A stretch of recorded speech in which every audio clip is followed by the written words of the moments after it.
See, that's why I got thinking, when I go to church and when I sing, when I'm in a worship service and I start singing, holy, holy, holy, where's my mind? Am I just singing the words to that song because those are the words to the song and that's what we're singing now? Or do I really believe it's holy, holy, holy? Because what happens is when things go good, we start to take God for granted. We start to think, well, we misinterpret our prosperity, our strength, whatever it might be. We misinterpret that as a blessing from God. And it can be, but there are some times that on the outside when it looks good, on the inside it's not so good. And that's what was happening in Isaiah's time. It says in verse 1 of chapter 6, in the year that King Uzziah died. King Uzziah was a good king.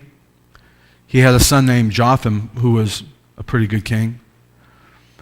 They had another king after that named Ahaz who was a rotten king. And they had one or two other good ones, but from that point on it was like all downhill. It was almost as though God was preparing Isaiah. He was giving him a vision of what was coming, and he wanted to prepare him.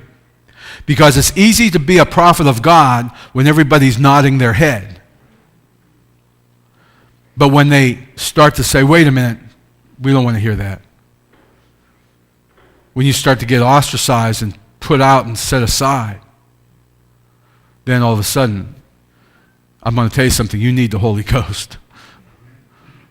With what's happening in our nation, in our country, in our world, you need the Holy Ghost. It's because it's not going to get easier. I was talking to somebody, and they were talking about, the same-sex marriages and all that stuff. And they said, that's going to bring a curse on our nation. And I said, no. That is the curse. Somebody say, abortion, all these abortions, millions of abortions, it's going to bring a curse on. That is the curse. They took the prayer out of schools. That was part of the curse. From years and years of preachers and Christians taking for granted who he is because everything was going good. We had a big war and everybody was crying out and praying, oh God, and God was gracious to us and granted us victory back in World War II, and oh, thank God. And as soon as it was over, just like 9/11, for about 6 months everybody was saying, God bless America, God bless America. They ain't saying it no more. They stopped. It's easy. We cry out to God when things go wrong, and it's in the history of Israel, you can read in the Old Testament, that's the way it was.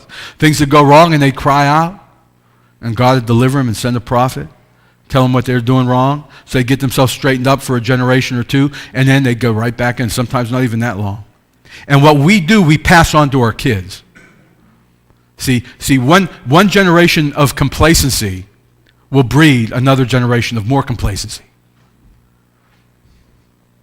In the year that King Uzziah died,